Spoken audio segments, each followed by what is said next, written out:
You obviously have filters that you apply on selecting people as you do on stocks. Can you tell us a little bit about what those filters are? That is a key question, because when we buy businesses, we don't have managers to put in them. I mean, we're not buying them that way. We don't have a lot of MBAs around the office that we're... Thank God. Yeah.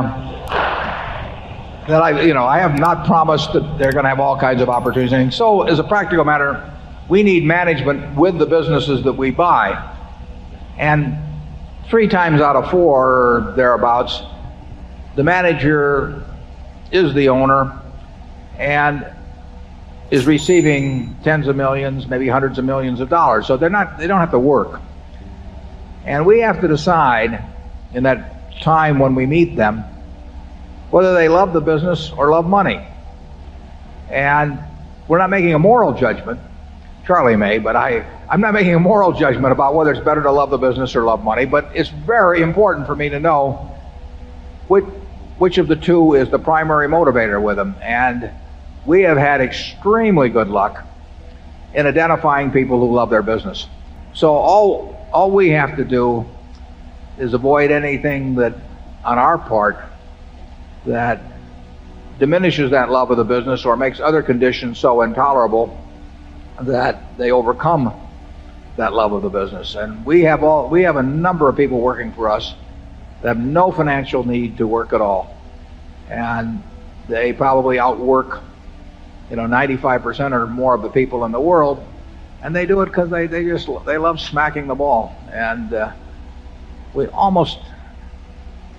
we virtually had no mistakes in that respect. And we have identified a number of people, Charlie and I have, in terms of proposals to us, where we felt that they liked the money better than the business. They were kind of tired of the business, and they might promise us that they would continue on and they would do it in good faith, but something would happen 6 months later or a year later, and they'd say to themselves, why am I doing this for Berkshire Hathaway when I could be doing whatever else they want to do?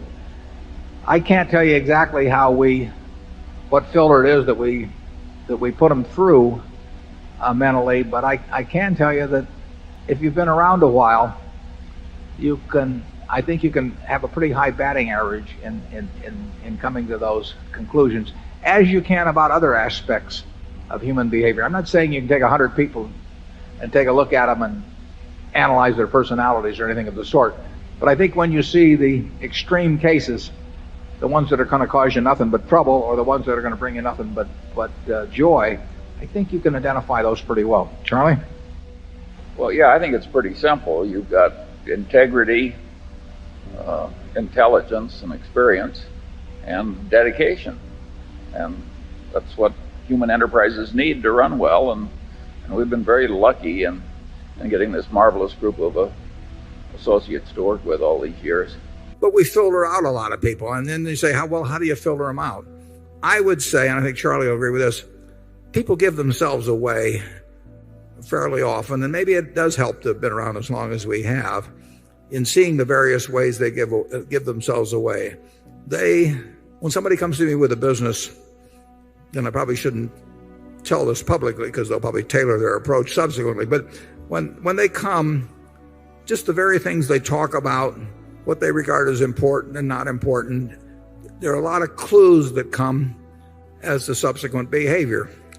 And like I say, we've really had a batting average I wouldn't have thought we would have had in the people that we've joined with, but it hasn't been 100%. It's been well above 90.